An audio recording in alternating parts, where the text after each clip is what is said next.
পিতা বাংলার গৌরব, যেটা নিয়ে বাংলার মুখ্যমন্ত্রী লড়াই করছেন, সঙ্গে আমাদের নেতৃত্ব অভিষেক ব্যানার্জি লড়াই করছেন। এবং আমার মনে হয়েছে যে এই সময়কালে দাঁড়িয়ে বিজেপির বিরুদ্ধে লড়াই করবার জন্য, বিজেপিকে আটকানোর জন্য, যেভাবে গোটা ভারতবর্ষে মানুষের কণ্ঠরোধ হচ্ছে, তার বিরুদ্ধে দাঁড়িয়ে বিজেপির বিরুদ্ধে লড়বার জন্য সবচেয়ে বড় শক্তি হচ্ছে তৃণমূল কংগ্রেস। তাই আমি তৃণমূল কংগ্রেসের সঙ্গে এসছি, অভিষেক ব্যানার্জির সঙ্গে এসছি, মমতা ব্যানার্জির সঙ্গে এসছি।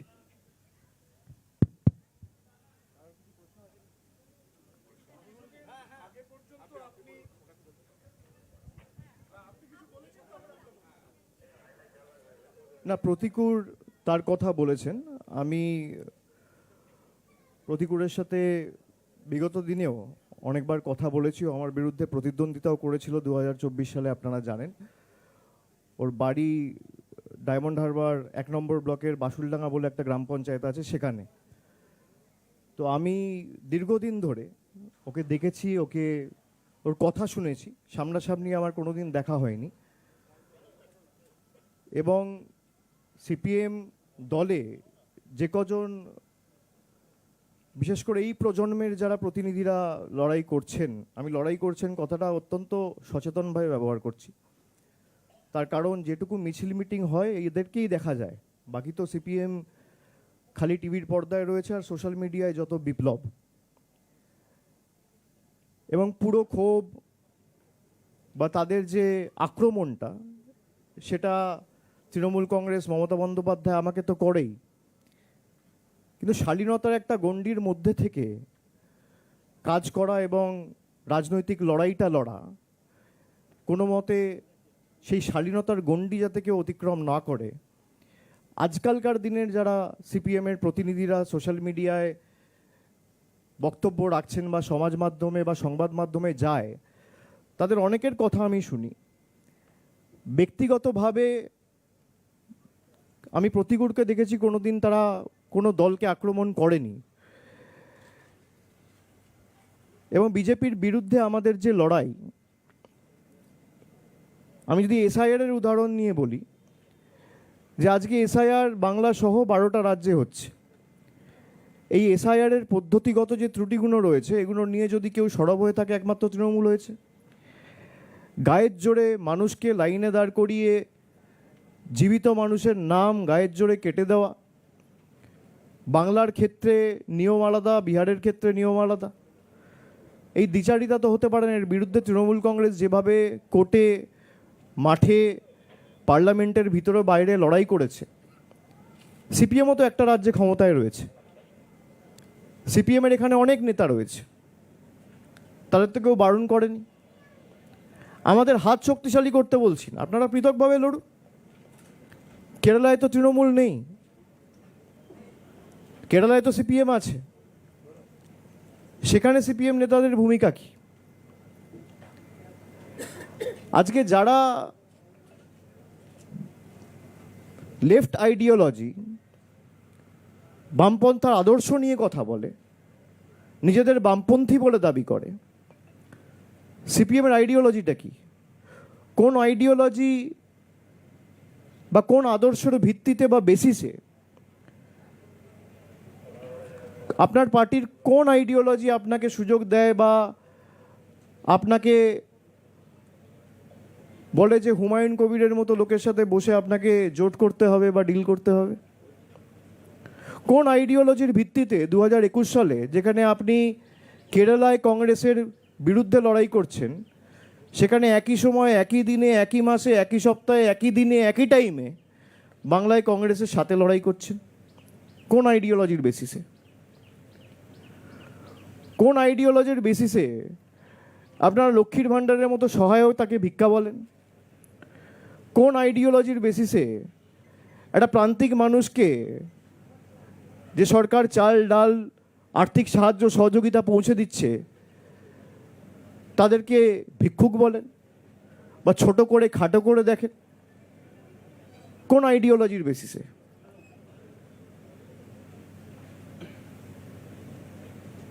সিপিএমের আইডিওলজি কি? অনেকে জিজ্ঞেস করে তৃণমূলের আইডিওলজি কি। আমাদের আইডিওলজি ওয়েলফেয়ারিজম। একটা প্রান্তিক মানুষকে সহযোগিতা, সাহায্যের হাত বাড়িয়ে দেওয়া, গ্রামের একদম প্রান্তিক এলাকায় যে দাঁড়িয়ে আছে সেও যেন পরিষেবা থেকে বঞ্চিত না হয়। মমতা ব্যানার্জি অপরাধ করেছেন, আমাদের সরকার অপরাধ করেছেন লক্ষ্মীর ভাণ্ডার দিয়ে, রাজ্যটাকে নাকি দেউলিয়া করে দিয়েছে। 34 বছর যারা ক্ষমতায় ছিল, ঋণের পরিসংখ্যান ছিল 2,04,000 কোটি টাকা। কাউকে তো ভাতাও দেননি, দুটো মাল্টি সুপার স্পেশালিটি হাসপাতাল করেননি, 4টে বিশ্ববিদ্যালয় করেননি। কোন আইডিওলজির বেসিসে আপনি কম্পিউটার বন্ধ করেন? আইডিওলজিটা কি আমি জানতে চাইছি। আমার আইডিওলজি, আমাদের দলের আইডিওলজি আমাদের বলে যে কোনো মানুষকে পরিষেবা পৌঁছে দেওয়া, আর্থিক সাহায্য হোক, যেটুকু আমাদের সামর্থ্য রয়েছে, সীমাবদ্ধ ক্ষমতা রয়েছে, তার বেসিসে যতটুকু আমরা পারবো আমরা মানুষের পাশে দাঁড়াবো। মমতা ব্যানার্জি সরকার দাঁড়িয়েছে, অর্থ সরাসরি মানুষের হাতে পৌঁছে দিয়েছে। আপনাদের গাত্রদাহ কেন, গায়ে জ্বালা কেন? আমি দুদিন ধরে সংবাদ মাধ্যম দেখছি, সেখানে প্রতিকূলকে বলা হচ্ছে তৃণমূলের সাথে ডিল করেছে। ডিলটা কি? ডিল, তিনি বিধানসভা নির্বাচনের টিকিট পাচ্ছেন। প্রতিকূল আমাকে নিজে এসে বলছে, দাদা দল যদি আমাকে টিকিট দেয়ও আমি টিকিট নেব না। আপনি একটা ছেলেকে জানেন না, আপনার সাথে যে এতদিন ধরে দল করলো তাকে আপনি চেনেনই না। আপনি তাকে আগেই ঘোষণা করে দিলেন যে সে বেঈমান, সে গদ্দার। তার কারণ আপনার কাছে সে বশ্যতা স্বীকার করেনি, আপনার হ্যাঁতে হ্যাঁ মেলায়নি, আপনার স্তাবকে পরিণত হয়নি। খুব গায়ে জ্বালা সেলিম বাবুদের। তৃণমূলের সাথে ডিল হয়েছে, সংবাদ মাধ্যমে স্নো পাউডার মেখে ঘুরে বেড়ানো নেতা বলে দিচ্ছে তৃণমূলের সাথে সেটেলমেন্ট হয়ে গেছে। আমি এটা সংবাদ মাধ্যমে বলতাম না, কিন্তু আমি যদি এটা না বলি, মানে আমার এটা বিবেকে লাগবে যে আমি কিছু বলার আগে ও এসে আমাকে বলছে যে আমি বিধানসভা নির্বাচনে দাদা কোনো টিকিটের জন্য আসিনি, আমি দল টিকিট দিলেও নেবো না, আমি সংগঠনে কাজ করব। আজকালকার দিনে কজনকে পাওয়া যাবে যার রাজনীতিতে কোনো চাওয়া পাওয়া নেই? রাজনৈতিক কর্মী সমর্থক প্রত্যেক দলেরই থাকে, কিন্তু ভালো কর্মী আপনি কোথায় পাবেন? তৃণমূলেও যেমন ভালো খারাপ আছে, বিজেপিতেও ভালো খারাপ আছে, সিপিএমও আছে, সব দলেই থাকে। যাদের চাওয়া পাওয়ার কিছু নেই, মানুষের জন্য নিঃস্বার্থে কাজ করতে চায়, মানুষের জন্য সর্বক্ষণের কর্মী হয়ে কাজ করতে চায়, এর জন্য কারোর রবার স্ট্যাম্পের প্রয়োজন হয় না। সিপিএমের জোনাল কমিটি, লোকাল কমিটি আর আলিমুদ্দিনে বসে থাকা নেতারা আমার সার্টিফিকেট দেবে, তারপর আমাকে বামপন্থী হিসেবে গণ্য করা হবে। এ তো একই জিনিস। আমরা বলি আমরা স্বামী বিবেকানন্দর হিন্দু ধর্মে বিশ্বাস করি, যোগী আদিত্যনাথের হিন্দু ধর্মে বিশ্বাস করি না। মমতা বন্দ্যোপাধ্যায়কে মহেশ্বতা দেবীর মতো একজন লেখক, তিনি প্রকাশ্যে বলেছিলেন, আমার এখনো মনে আছে, খুব সম্ভবত উলুবেড়িয়ার একটা সভা থেকে, যে মমতার বয়স বাড়ছে, এনার্জিও বাড়ছে। আমার এখনো মনে আছে। মহেশ্বতা দেবীর মতাদর্শ কি ছিল? অমর্ত্য সেনের মতাদর্শ কি? অমর্ত্য সেন বলছেন দেশের যোগ্য প্রধানমন্ত্রীর পদপ্রার্থী হচ্ছে মমতা বন্দ্যোপাধ্যায়। আমি বলছি না, আপনারা আমাকে মিসকোট করবেন না। অমর্ত্য সেন বলছেন। তার আইডিওলজি কি? তিনি বামপন্থী নয়? যাকে অমর্ত্য সেন, মহেশ্বতা দেবীর মতো ব্যক্তিত্বরা স্ট্যাম্প দিয়েছে, তাকে মোহাম্মদ সেলিমের স্ট্যাম্পের জন্য অপেক্ষা করতে হয় না। যারা তৃণমূলের আইডিওলজি নিয়ে কটূক্তি করে, ব্যঙ্গ বিদ্রুপ করে, তৃণমূল দলটার কোনো আইডিওলজি নেই। আমার আইডিওলজি ওয়েলফেয়ারিজম। একটা গ্রামে যদি আগুন লাগে, কাউকে পান না পান, ফায়ার ব্রিগেডে প্রথম ফোনটা করবে তৃণমূলের সেই পঞ্চায়েতের নেতা বা কর্মী। এটাই আমার আইডিওলজি। কারোর বাড়িতে কোনো বয়স্ক মানুষ যদি কোনো ব্যাধিতে আক্রান্ত হয়ে রাত্রিবেলা অ্যাম্বুলেন্সের প্রয়োজন হয়, অ্যাম্বুলেন্সটা ডাকবে যে সে তৃণমূলের কর্মী বা নেতা। এটাই আমার আইডিওলজি।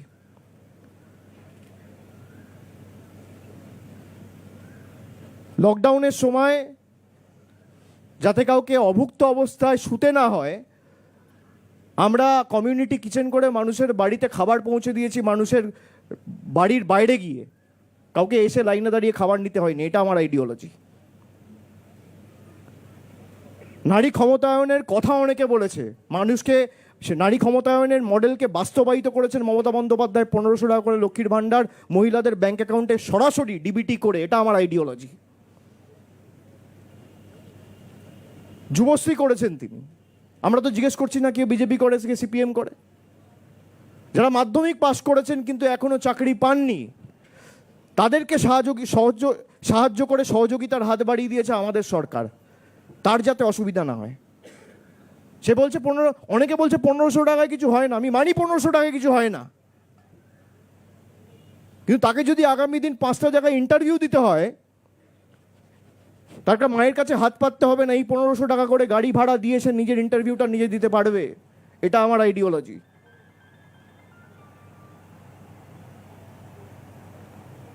1500 টাকায় কি হয়? 1500 টাকায় হয়তো কিছু হয় না, কিন্তু 5 বছরের জন্য তাকে 1500 টাকা করে দেওয়া, বছরে 18,000 টাকা, 5 বছরে 90,000 টাকা। যারা বলছে তারা 9,000 টাকা দিয়েছে, 900 টাকা দিয়েছে, 90 টাকা দিয়েছে মানুষকে। এই 2,04,000 কোটি টাকা ঋণের হিসাব কোথায়? আপনি মমতা বন্দ্যোপাধ্যায় সরকারের আমলে একাধিক উন্নয়নমূলক প্রকল্প, পরিকাঠামোগত উন্নয়ন, রাস্তাঘাট, আলো, জলের প্রকল্প, ইলেকট্রিফিকেশন, গ্রামে গ্রামে বিদ্যুৎ পরিষেবা, এগুলো তো দেখেছেন। সিপিএম আমলে হয়েছে কি? প্রতিকূলতা তো সিপিএম ক্ষমতা থেকে যাওয়ার পর কার্যত রাজনীতিতে আসার সুযোগ পেয়েছে। ওর বয়স তো বেশি না, আমার থেকে ছোট, 5 বছরের। কিন্তু হঠাৎ করে বলে দেওয়া হলো ডিল করে নিয়েছে। ডিল কি? আমি বলার আগে আমায় বলেছে। ঋতব্রত বন্দ্যোপাধ্যায় যখন এসেছিল, চাওয়া পাওয়ার জন্য আসেনি। কানাইয়া কুমারের মতো ছেলে চলে গেছে কংগ্রেসে, সব ধান্দাবাজ। আর যাদের অঙ্গুলি হেলনে 35% ভোট বিজেপিতে ট্রান্সফার হয়েছে, তারা ধোয়া তুলসী পাতা। তারা জবে থেকে দল চালাচ্ছে, সিপিএম চালাচ্ছে, সিপিএমের 40% ভোট। 2016 সালে সিপিএমের কজন বিধায়ক ছিল? কি এমন জাদুকাঠি 4% 5% ভোটে নেমে গেল 3 বছরের মধ্যে 2019 সালে? যাদের কারণে আজ সিপিএম শূন্য, তারা আজকে অন্যকে আক্রমণ করে ব্যক্তি আক্রমণে নেমেছে। আয়নায় নিজের মুখটা দেখা উচিত। কার সাথে লড়বেন আগে ঠিক করুন। যারা বিজেপির কথায় উঠছে বসছে, বিজেপির থেকে টাকা নিয়ে বাংলায় আগুন জ্বালানোর চেষ্টা করছে, তাদের সাথে রাতের অন্ধকারে মিটিং। 2021 সালে একই জিনিস করেছিল, 2026-এও একই জিনিস। এত বড় রেজিমেন্টেড পার্টি, কখনো আব্বাস সিদ্দিকী, কখনো নৌশাদ সিদ্দিকী, কখনো হুমায়ুন কবির, লজ্জা লাগে না? আপনারা তৃণমূলের আইডিওলজি নিয়ে ব্যঙ্গ বিদ্রুপ করেন।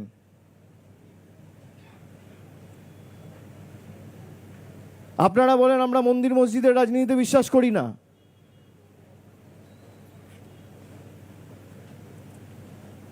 যারা এই বড় বড় কথা বলে, প্রশ্ন করে, অন্যকে ব্যঙ্গ বিদ্রুপ করে, ছোট করে, খাটো করে দেখায়, তাদেরকে বলবো আয়নায় মুখ দেখুন। আর অন্য দলেরও যারা অনেক তরুণ প্রজন্মের প্রতিনিধিরা যারা এক বুক আশা, আকাঙ্ক্ষা, স্বপ্ন নিয়ে রাজনীতিতে এসছেন, তাদেরকে বলবো তৃণমূলে আসুন, যতদিন আমি আছি কতদিন আমি রাজনীতি করব আমি জানি না। আর সে কি মানে আমি তো দলে একটা ঊর্ধ্বসীমার কথা বলেছি। I have to lead by example. মানুষ যতদিন বাঁচবে সে তো রাজনীতি করে না, তাকে তো অন্য কিছু করতে হতে পারে। তার মানে আমি কালকেই ছেড়ে দিচ্ছি, পাওয়ার কোনো প্রশ্ন নেই। কিন্তু যতদিন আমি আছি, মানুষ কতদিন বেঁচে আছে, কাল কী হবে পরশু কী হবে তো ভগবানের হাতে, আপনারা কেউই বলতে পারবেন না, আমিও বলতে পারবো না। আমি অন্তত সুযোগ করে দেবো আমার যতটুকু সামর্থ্য রয়েছে, এবং আমাদের দলনেত্রী বারে বারে আগামী প্রজন্মকে সরাসরি রাজনীতিতে এসে কাজ করার আহ্বান জানিয়েছেন, তিনি সুযোগ করে দিয়েছেন। আপনারা দেখেছেন তৃণমূল যুব কংগ্রেসের দায়িত্বে থাকা সায়নী ঘোষকে তৃণমূল কংগ্রেস সুযোগ দিয়ে পার্লামেন্টে পাঠিয়েছে, একাধিক যুব সমাজের প্রতিনিধি। আমি যখন 14 সালে গেছি তখন আমার বয়স কার্যত 26 বছর, 12 বছর আগে। তো অনেককে সুযোগ দিয়েছে।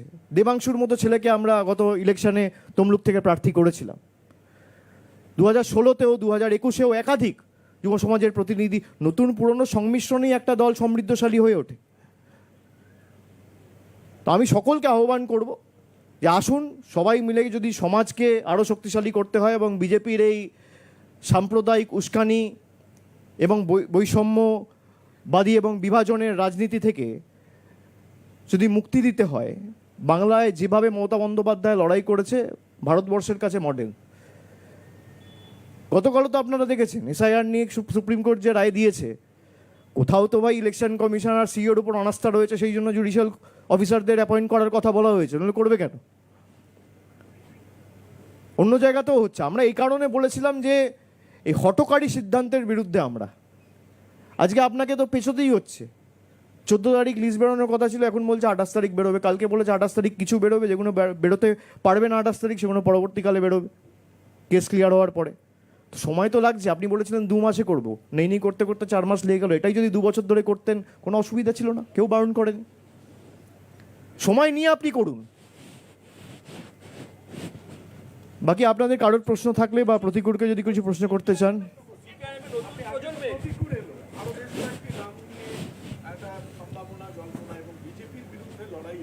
সর্বভারতীয় স্তরে যেভাবে তৃণমূল কংগ্রেস পদক্ষেপ নিচ্ছে, যেভাবে মমতা বন্দ্যোপাধ্যায়ের প্রশংসায় মানিক সরকারের মতো নবীন কমিউনিস্ট নেতা প্রশংসা করছেন আজকে প্রতিকূল হলেন, তা বামেদের নবপ্রজন্মের যারা মাঠে লড়াই করছেন খুব স্পেসিফিকভাবে তাদেরকে কি আহ্বান জানাবেন?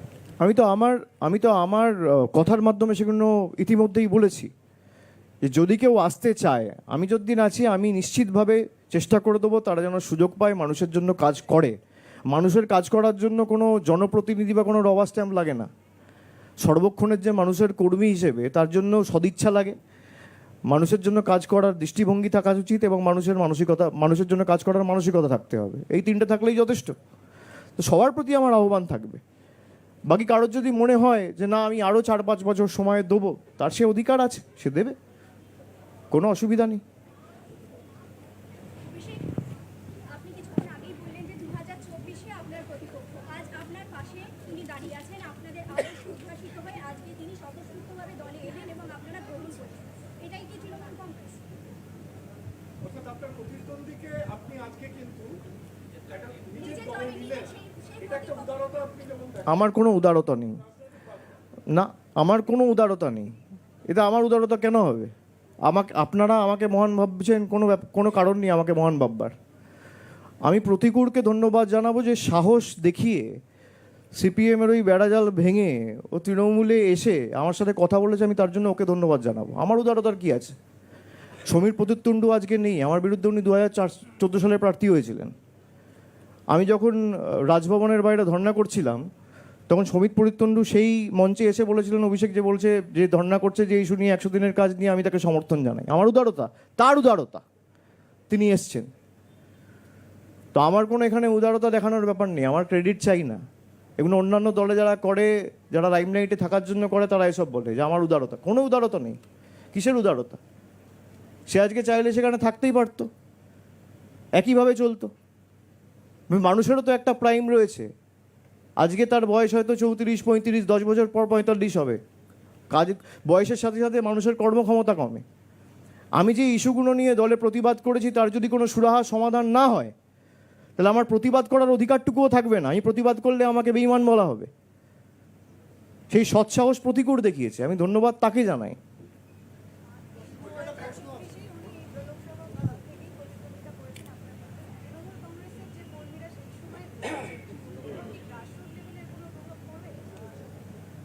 আপনি ঘুরে চিহ্নিত করুন, যদি কোথাও পরে আমাকে জানাবেন, আমি হাত জোর করে তার কাছে ক্ষমা চেয়ে নেব। সাংবাদিকতা তো আপনাদের কাজ, এবং সাংবাদিকরা সমাজের চোখ এবং কান।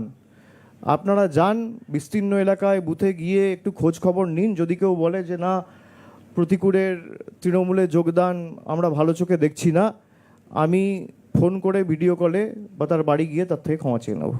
ঠিক আছে?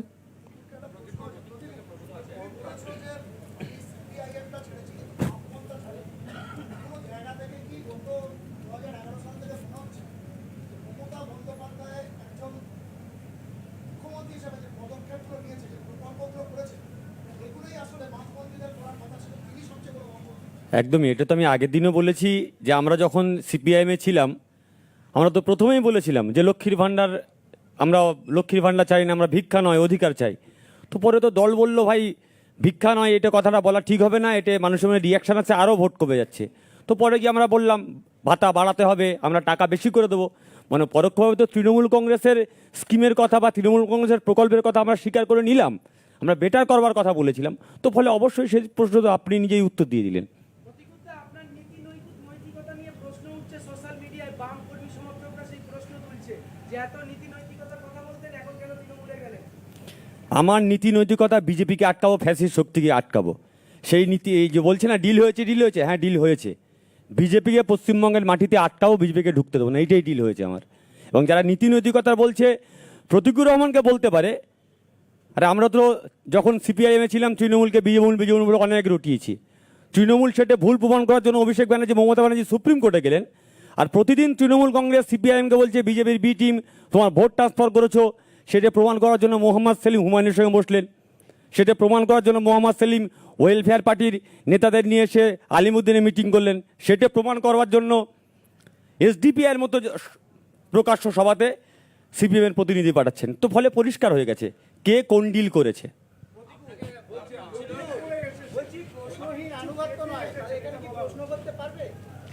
এই তো এখানে দাদার সামনেই তো প্রশ্ন করলাম, এখানে তো কথা বললাম। আমার তো মনে হয়নি কোথাও যে আমি ভয়ের মধ্যে আছি, বা আমি প্রশ্ন করতে পারছি না, বা আমার হেজিটেশন ফিল হচ্ছে, বা আমি কাছে যেতে পারছি না, আমার একবারও মনে হচ্ছে না। আপনি ডায়মন্ড হারবারে যতদিন রাজনীতি করছেন, এখানের অনেক সাংগঠনিক স্তরের অনেকের সঙ্গে আপনি রাজনীতি করেছেন, তাদের সঙ্গে কোথাও কি আপনার তৃণমূলে আসার পর টাসেল হবে না তো? একদমই টাসেল হবে না। আরে লড়াই তো রাজনীতির লড়াই। এই যে গতকাল থেকে বললো যারা তোমার মেরেছিল তুমি তাদের সঙ্গে গেছো, গতকাল থেকে ফেসবুকে ডটাচ্ছে।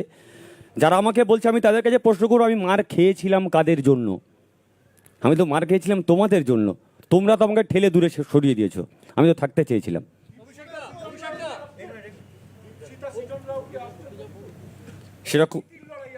সেরকম কোনো কথা আমার সঙ্গে হয়নি। সেটা তুমি ওকে জিজ্ঞেস করছো কেন? ওদেরকে জিজ্ঞেস করো। তবে এটুকু বলতে পারি, দলে দম বন্ধ করা পরিস্থিতির মধ্যে অনেকেই মুখ খোলা শুরু করেছে। হয়তো আমি রাজপ্রাসাদের বাইরে এসে জিজ্ঞেস করেছি, রাজা একটু থামুন। ওই প্রসাদের মধ্যে ঘুমন্ত শিশু জেগে উঠেছে, প্রশ্ন করে রাজা তোর কাপড় কোথায়?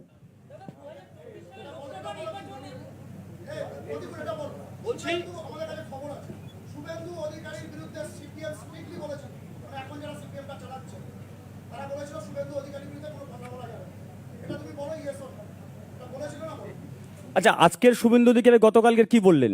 সেলিম সাহেবের সঙ্গে প্রতিকূলের তুলনা হয়? দুদিন আগে সেলিম সাহেবকে আক্রমণ করলেন, এখন বলছে সেলিম সাহেবকে আক্রমণ করলে হয়? তো ফলে আমি কি উত্তর দেবো? উত্তর তো শুভেন্দু নিজেই দিয়ে দিয়েছেন। লোকসভা নির্বাচনে কতবার ফোন করেছিলেন, কি কথা হয়েছিল, ঠিক আছে, সময় এলে সমস্ত আস্তে আস্তে আসবে, অসুবিধা কিছু নেই।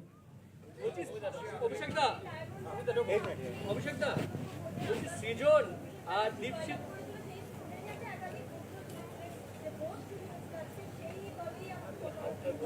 আচ্ছা, আমাকে 1 মাস আগে ভোটে দাঁড় করানো হয়েছে, সবাই জানে আমি হারবো।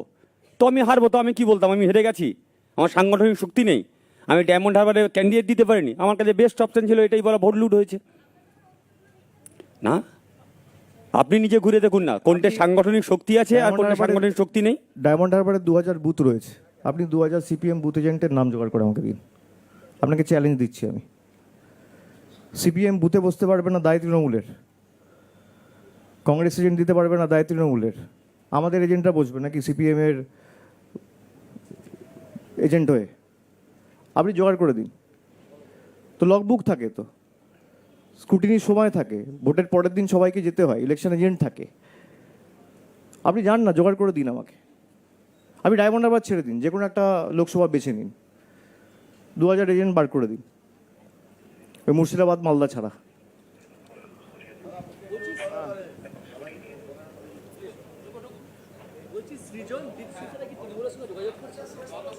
আমি তো বললাম সেটা ওদেরকে জিজ্ঞেস করো। যদি আসতে চায় নেবেন। অভিষেক দাস পাশে দাঁড়িয়ে গব্বর, গব্বরদের বিরুদ্ধে কোনো বার্তা দিতে চান আজকে এত আমি কোনো ব্যক্তি আক্রমণ করতে চাই না। আমার দলের অভ্যন্তরে যারা দম বন্ধ করেছিল সেই দম বন্ধ অবস্থা থেকে আমি নিঃশ্বাস নিতে এসেছি। তো বলে আজকের থেকে আমার নতুন জার্নি শুরু হয়েছে। তো সেইখান থেকে যা লড়াই হবে রাজনৈতিকভাবেই লড়াই হবে, ব্যক্তিগত আক্রমণ আমি করতে চাই না।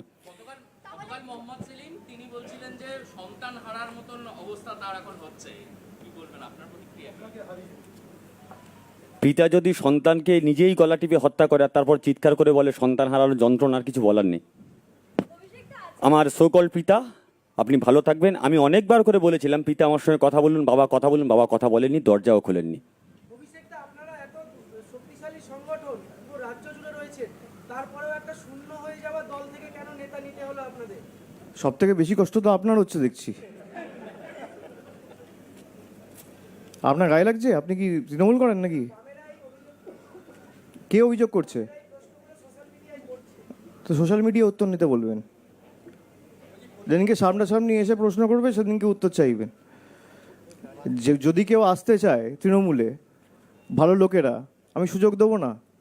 তরুণ প্রজন্মের কোনো প্রতিনিধি আসতে চাইলে আমি সুযোগ দেবো না তাদেরকে দলে ঢুকে মানুষের জন্য কাজ করার?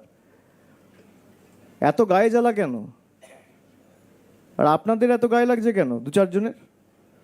সোশ্যাল মিডিয়ায় প্রশ্ন করছে, সোশ্যাল মিডিয়া না করে ঝান্ডাটা নিয়ে রাস্তায় নামুন। সোশ্যাল মিডিয়ায় থাকলে 4 থেকে 2% হবেন, আর রাস্তায় ঝান্ডাটা নিয়ে নামলে 4 থেকে 5 হওয়ার সম্ভাবনা রয়েছে। আপনারা নিজেও বলছেন সোশ্যাল মিডিয়ায় প্রশ্ন করছে, আরে প্রশ্নটা তো সামনে এসে করো। বলছি পরশুদিন বিষ্ণু প্রসাদ শর্মা তিনি তৃণমূলে যোগ দিলেন, আজকে অনন্ত মহারাজকে দেখা গেল মুখ্যমন্ত্রীর মঞ্চে। সেটা তো সরকারি অনুষ্ঠান, সরকারি অনুষ্ঠানে যেতেই পারে। প্রতিকুদ্দায় জয়েন করলেন, অন্য কেউ জয়েন করলেন? আজ শুধু প্রতিকুদ্দায় জয়েন করলেন, অন্য কেউ জয়েন করলেন?